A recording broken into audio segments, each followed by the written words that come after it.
Hey guys, कैसे हो? I hope कि तुम लोग काफी अच्छे हो। आज हम बात करेंगे मेजर एंटरप्रेन्योरल कॉम्पिटेंसीज के बारे में, जो कि एक बहुत इंपॉर्टेंट टॉपिक है। ठीक है, तो एमसीओ 4 के बारे में हम बात करने वाले हैं। आई एम सो सॉरी, हम बात करेंगे MER 4 के बारे में। ठीक है, तो बहुत इंपॉर्टेंट ये टॉपिक है एग्जामिनेशन के पॉइंट ऑफ व्यू से, तो इसको फटाफट कर लेते हैं। एग्जाम भी कल ही है, ज्यादा समय बचा नहीं है, और जो इन फ्यूचर में भी एग्जाम्स होंगे उन सबके लिए भी ये क्वेश्चन बहुत इंपॉर्टेंट है, जो भी स्टूडेंट्स इस पेपर के एग्जाम्स को देने वाले हैं। तो लेक्चर स्टार्ट करते हैं। उससे पहले कहना चाहूंगा कि अगर आप हमारे चैनल पर नए हैं तो यार सब्सक्राइब कर लो, और जो बेल आइकन है उसको दबा दो, ताकि आपको वीडियोस की नोटिफिकेशन जो है वो मिलती रहे। चलिए फिर स्टार्ट करते हैं। सो मेजर एंटरप्रेन्योर कॉम्पिटेंसीज का मतलब क्या है? कि कॉम्पिटेंसीज का मतलब होता है कि कोई व्यक्ति किसी काम को करने के लिए कितना कॉम्पिटेंट है। मतलब उस व्यक्ति का जो कैरेक्टरिस्टिक होगा, उस बंदे का जो यूएसपी होगी, वही एक तरीके से उसको एक अच्छा एंटरप्रेन्योर बनाती है। तो एक अच्छे एंटरप्रेन्योर की कौन कौन सी कॉम्पिटेंसीज होनी चाहिए, या एक अच्छे एंटरप्रेन्योर से किस किस तरह की कॉम्पिटेंसीज या किस किस तरह की स्किल्स जो है उसके अंदर हमें हम देखने की कोशिश करते हैं, इसके बारे में हमारा ये टॉपिक है। ठीक है, तो चलिए फिर स्टार्ट करते हैं।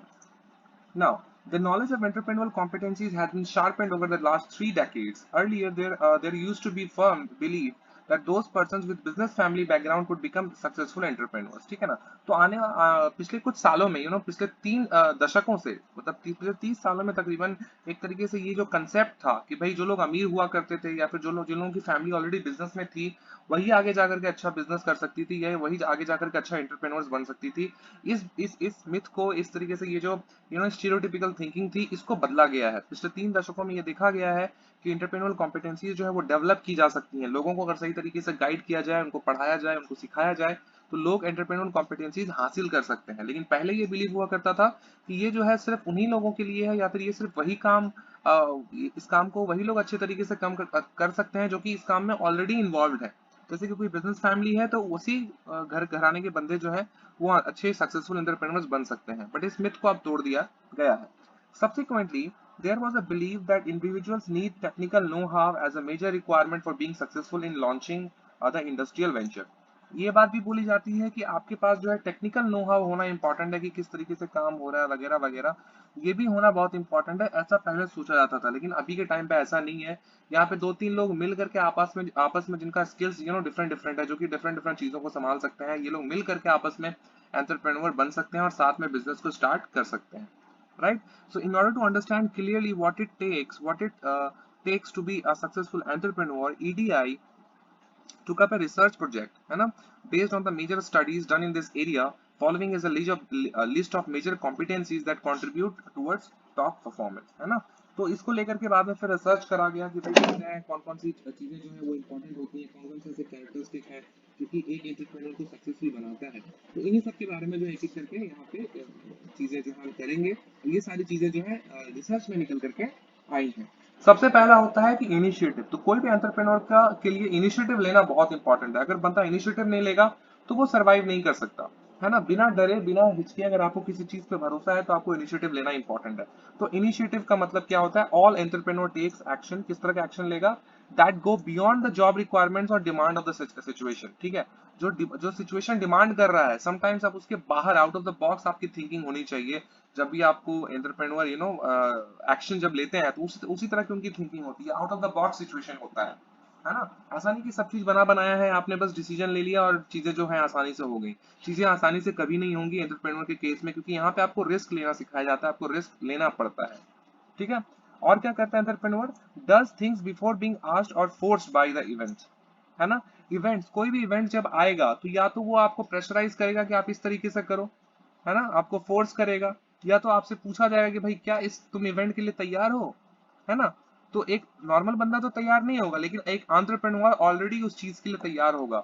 अगर मैं बिजनेस स्टार्ट कर रहा हूँ, तो बिजनेस सक्सेसफुल होने का मुझे जितना गुमान है, मुझे चांसेस है बिजनेस सक्सेसफुल होने का, उतना ही उसका जो फेलियर होने का जो रेशियो है, वो भी आपको साथ में कैलकुलेट करके देखना पड़ता है। अगर फेलियर हो गया, या इस प्रोजेक्ट में अगर हम अटक गए, तो फिर हम क्या करेंगे, है ना। तो आपको हर एक तरह के इवेंट्स के बारे में सोच करके प्री प्लान आपको करना पड़ता है बीइंग एन एंटरप्रेन्योर।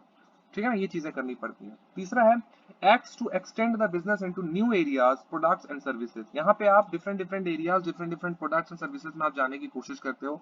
जैसे जैसे आपका बिजनेस बड़ा होता जाता है, आपके एंटरप्रेन्योर जो और जो एक तरीके से जो आपने क्रिएट करके रखा है अपना और उसको, वो भी धीरे धीरे बढ़ता जाता है, बिकॉज अब नए नए प्रोडक्ट्स एंड सर्विसेज को आप वहाँ पे लॉन्च करते हुए जाते हो।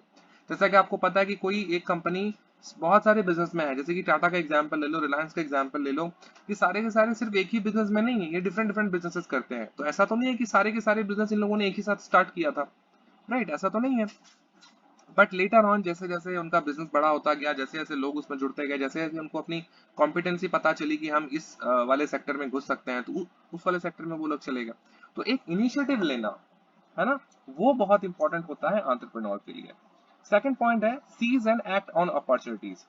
तो एंटरप्रेन्योर की आंखें ना बहुत तेज होती हैं, उसका दिमाग बहुत तेज होता है, वो अपने अपॉर्चुनिटी को बहुत अच्छे तरीके से देखता है और पहचानता है, और जब भी उसको लगता है कि ये अच्छी अपॉर्चुनिटी है तो वो उस चीज को ग्रैब कर लेता है, ठीक है ना। So looks for and takes action on opportunities. तो एक एंटरप्रेन्योर देखता है, खोजने की कोशिश करता है अपॉर्चुनिटी, और जब वो मिलता है तो उसके अकॉर्डिंग फिर वो एक्शन भी लेता है। दूसरा है feel and acts on opportunities, है ना।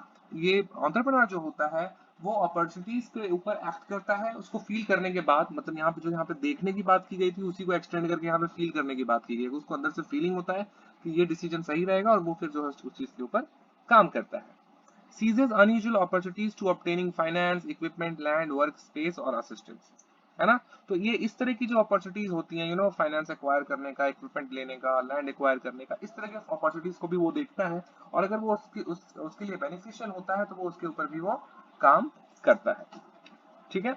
तीसरा पॉइंट है परसिस्टेंस। तो परसिस्टेंस होना बहुत इंपॉर्टेंट है, किसी एक चीज पे भरोसा रखना, उसी चीज के ऊपर काम करना बहुत इंपॉर्टेंट है, क्योंकि बहुत सारे प्रॉब्लम्स आपको आएंगी रास्ते में, लेकिन उन सारे रास्तों को आपको ठीक से तरीके से चलना होगा, उन रास्तों पे अपने लक्ष्य पे भरोसा करते हुए। एंटरप्रेन्योर्स को ये सिखाया जाता है।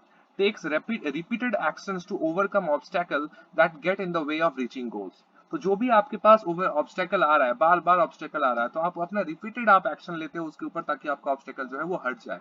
और वो कहते हैं ना कि कोशिश करने वालों की हार नहीं होती, जब आप बार बार कोशिश करते हो तो आपका ऑब्स्टेकल, आपका प्रॉब्लम ऑटोमेटिक हट जाता है और आप अपने गोल्स को अचीव कर पाते हो, ठीक है। Takes action persistently till the problem is solve.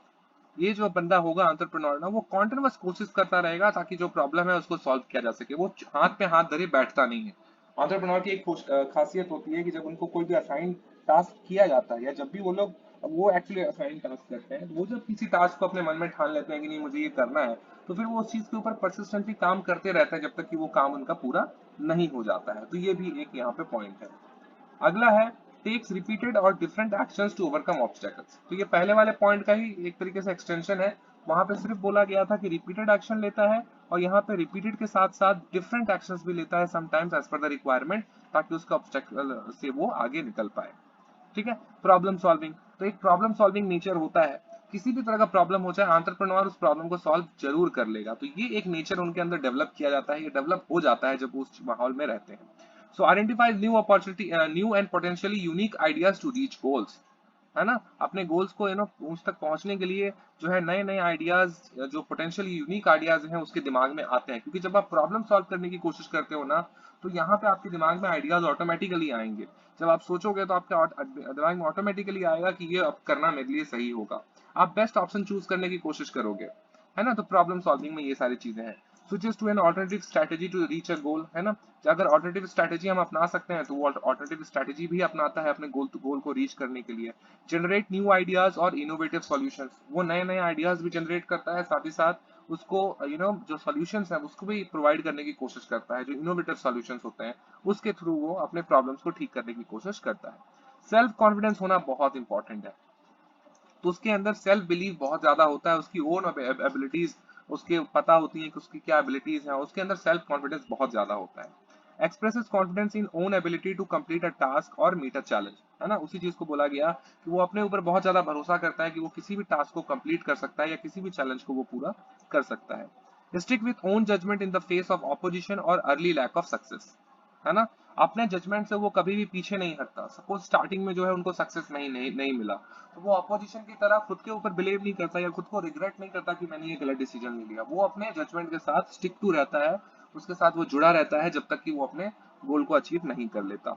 Does something that he और शी सेज इज रिस्की। वो ऐसी चीजें करेगा जो कि लोग कहेंगे कि रिस्की है, और वो उसी चीज को करेगा। क्यों? क्योंकि उसको रिस्क लेना पसंद है। एंटरप्रेन्योर्स ऑलवेज टेक रिस्क, क्योंकि जहां पे रिस्क होता है वहीं पे गेन होता है, जहां कोई रिस्क नहीं है वहां कोई गेन नहीं है। ये बात भी आपको याद होनी चाहिए, ठीक है। 6 नंबर पॉइंट है इंफॉर्मेशन सीकिंग। हमेशा जो है एंटरप्रेन्योर जो है जानकारी इकट्ठा करने की कोशिश करते रहता है, क्योंकि जानकारी ही आपको एक तरीके से किसी भी गेम को, किसी भी फील्ड में आपको अव्वल बना सकती है, एक अच्छे दर्जे पे पहुंचा सकती है। तो जानकारी इकट्ठा करना, जानकारी के बारे में चीजों को करना, वो बहुत ज्यादा जरूरी हो जाता है। ठीक है, तो इंफॉर्मेशन सीकिंग भी हो जाएगा। Takes action on on own to get information to help reach objectives and clarify problems, does personal research on how to provide a product और सर्विसेज, है ना। तो ये सारी की सारी चीजें वो खुद से करता है ताकि वो लोगों को ठीक तरीके से समझा सके। अब जैसे यहाँ पे प्रोडक्ट एंड सर्विसेज के बारे में बोला गया है ना, यह पहला पॉइंट था कि वो सारी की सारी चीजें इंफॉर्मेशन लेने की कोशिश कर रहा है ताकि जब भी किसी को कोई प्रॉब्लम हो तो वो उसको क्लैरिफाई कर सके। आप अगर अपने किसी प्रोडक्ट को बेच रहे हो, आपको अपने ही प्रोडक्ट के बारे में जानकारी नहीं है, तो आप कैसे पिच करोगे, राइट। तो ये बहुत जरूरी है। कंसर्न्स एक्सपर्ट्स फॉर बिजनेस और टेक्निकल एडवाइस, है ना। हमेशा एक्सपर्ट जो होता है बिजनेस और टेक्निकल एडवाइस जो होता है वो लेने की कोशिश करता है ताकि वो कोई गलत डिसीजन ना ले, है ना। तो एक्सपर्ट एडवाइस वो लेने की कोशिश करता है एट द टाइम जब भी उसको आवश्यकता होती है। सीक्स इंफॉर्मेशन और ask question to clarify what is needed, what is wanted और नीडेड, है ना। तो वो हमेशा ये जानकारी कोशिश लेने की कोशिश करता है कि किस बंदे को क्या चाहिए, किस तरह की सर्विसेज मैं अगर उसको दूंगा तो वो बंदा हमारे पास रहेगा, हम उसको रिटेन कर पाएंगे। तो हमेशा उस चीज को जानने की कोशिश करना। मैं ना सारे पॉइंट्स को एक एक करके नहीं करा रहा, ठीक है, फिर भी लाइनें मैं आपको समझाता हुआ चलूंगा थोड़ा स्पीड से ताकि लेक्चर खत्म हो पाए। पर्सनली अंडरटेक्स रिसर्च एनालिसिस और इन्वेस्टिगेशन, पर्सनली जो है वो रिसर्च करता है, एनालिसिस करता है, इन्वेस्टिगेशन करता है, ठीक है ना। ये सारी पॉइंट्स है। पांचवा नंबर पॉइंट है concern for high quality work, उसका जो कंसर्न है, जो उसका ध्यान है, वो हमेशा हाई क्वालिटी ऑफ वर्क के ऊपर रहता है। वो हमेशा लोगों को इम्प्रूव मोटिवेट करते रहता है कि तुम अपने काम को इम्प्रूव करो, हमेशा उनको एनकरेज करना किसी भी काम को करने के लिए। अगर वो किसी काम में फंस रहे हैं तो उनको एक तरीके से हेल्प करना, है ना। जो कन्वीनियंस है वो उनको प्रोवाइड करना ताकि उनको कोई दिक्कत ना हो, right. High quality of work space उनको प्रोवाइड करना, जो वर्क कल्चर है, जो वर्क एनवायरनमेंट होता है वो उनको प्रोवाइड करना, ये सारी चीजें हो जाएंगी। कमिटमेंट टू वर्क कॉन्ट्रैक्ट, अब देखो यहाँ पे मैं चीजों को ना पॉइंट वाइज नहीं बता रहा था अभी, राइट। मैंने इसको एक तरह से स्टेटमेंट की तरह से दिया, तो आप एग्जाम में चाहो तो इस स्टेटमेंट के तौर पे भी इसको कर सकते हो, ऐसा नहीं है कि आपको पॉइंट वाइज ही करना पड़ेगा। पर ये जो पॉइंट्स मैं अभी बता रहा हूँ, concern for high quality work, commitment to work contract, ये पॉइंट्स आपके पास होने चाहिए। ये पॉइंट्स अगर आपको याद रहेंगे, आप डेफिनेटली एग्जाम्स में आसानी से अपने आंसर्स को लिख पाओगे। कमिटमेंट टू वर्क कॉन्ट्रैक्ट, अगर आप बिजनेस कर रहे हो, आपको कोई कॉन्ट्रैक्ट मिलता है तो उस कॉन्ट्रैक्ट को पूरा करने की जिम्मेदारी आपके ऊपर होती है, तो उस चीज के ऊपर काम करना, है ना। आपको हाईएस्ट प्रायोरिटी देनी है कि आपका जो भी जॉब आपको असाइन किया गया आप उसको फटाफट कंप्लीट करो, राइट। तो आपका कमिटमेंट होना चाहिए उस काम को लेकर के, ठीक है।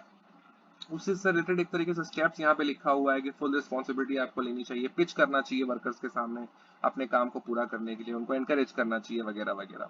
इफिशियंसी ओरिएंटेशन, आपका जो ओरिएंटेशन होना चाहिए वो एफिशिएंट होना चाहिए। देखो, जब भी हम कोई काम स्टार्ट करते हैं ना तो हमारे मन में थोड़े बहुत डाउट्स होते हैं। समटाइम्स ऐसा होता है ना कि जब हम कुछ काम कर रहे हैं उसके बीच में हमारे मन में डाउट हो रहा है कि भाई ये कैसे होगा, ऐसा सिचुएशन अराइज हो गया, अब हम क्या करेंगे, है ना।